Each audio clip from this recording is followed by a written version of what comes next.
சென்னை மயிலாப்பூர் கபாலீஸ்வரர் கோயில் பங்குனி திருவிழாவின் 8ஆம் நாள் நிகழ்வான புன்னை மரத்தடியில் அம்பாள் மயில் உருவில் சிவனை பூஜிக்கும் வரலாற்று சிறப்புமிக்க நிகழ்வை இன்று நாம் இந்த வீடியோவில் பார்க்க போகிறோம்.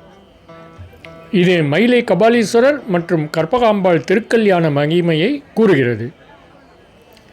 அன்பு நேயர்களே, சென்னை மயிலாப்பூர் அருள்மிகு கபாலீஸ்வரர் திருக்கோயிலின் பிரம்மோற்சவம் பங்குனி பெருவிழாவின் உச்சக்கட்ட நிகழ்வுகளை நோக்கி நாம் பயணித்து கொண்டிருக்கிறோம்.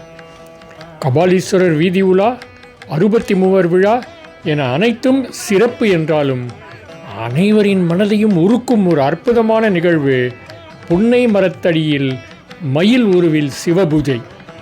ஆம், கற்பகாம்பாள் மயில் வடிவம் கொண்டு இறைவனை வழிபட்ட அந்த தெய்வீக தருணத்தை வாருங்கள் தரிசிப்போம். புராணங்களின்படி சிவபெருமானை விட்டு பிரிந்த பார்வதி தேவி தன் தவத்தால் அவரை மீண்டும் அடைய விரும்பினார். அவர் மயில் உருவம் கொண்டு மயிலாப்பூரில் உள்ள புனிதமான புன்னை மரத்தடியில் அமர்ந்து கபாலீஸ்வரரை வழிபட்டார். மயில் ப்ளஸ் ஆர்ப்பூர், மயில்கள் ஒலிக்கும் ஊர் என்பது மருவி மயிலாப்பூர் ஆனது.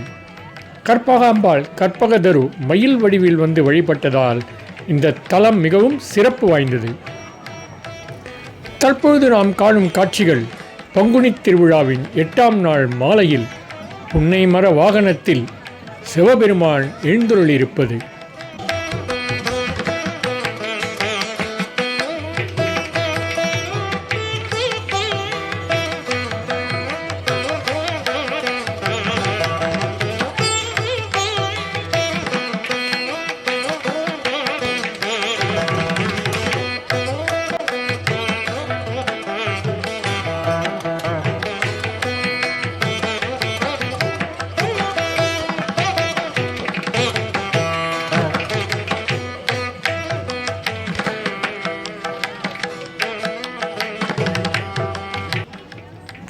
அந்த புன்னை மரத்தின் நிழலில் அம்பாள் மயில் வடிவில் சிவபெருமானை வணங்கும் திருக்கோலம் காண்போரின் கண்களில் நீரை வரவழைக்கும்.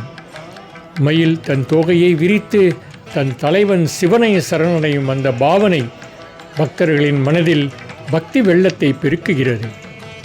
இங்கு சிவபெருமான் கபாலீஸ்வரராகவும் அம்பாள் கற்பகாம்பாளாகவும் அருள்கின்றனர். கபாலீஸ்வரன் என்றால் கபாலி, தலையை தாங்குபவர் என்று பொருள். அம்பாள் மயிலுருவில் பூஜித்து இறைவனின் அருளை பெற்று மீண்டும் பார்வதியாக மாறும் அந்த பவித்திரமான தருணம் கர்ம வினைகளை அறுக்கும் வல்லமை கொண்டது. இந்த வைபவத்தை தரிசித்தால் தம்பதியரிடையே ஒற்றுமை ஓங்கும், திருமண தடைகள் நீங்கும் என்பது ஐதீகம். மயிலாப்பூரின் கபாலீஸ்வரர் திருத்தலத்தில் புன்னை மர நிழலில் மயில் உருவில் அம்மை செய்த சிவபூஜை, இந்த தெய்வீக காட்சியை நம் யூடியூப் சேனலில் கண்டு களித்தமைக்கு நன்றி. ஓம் நமச்சிவாய.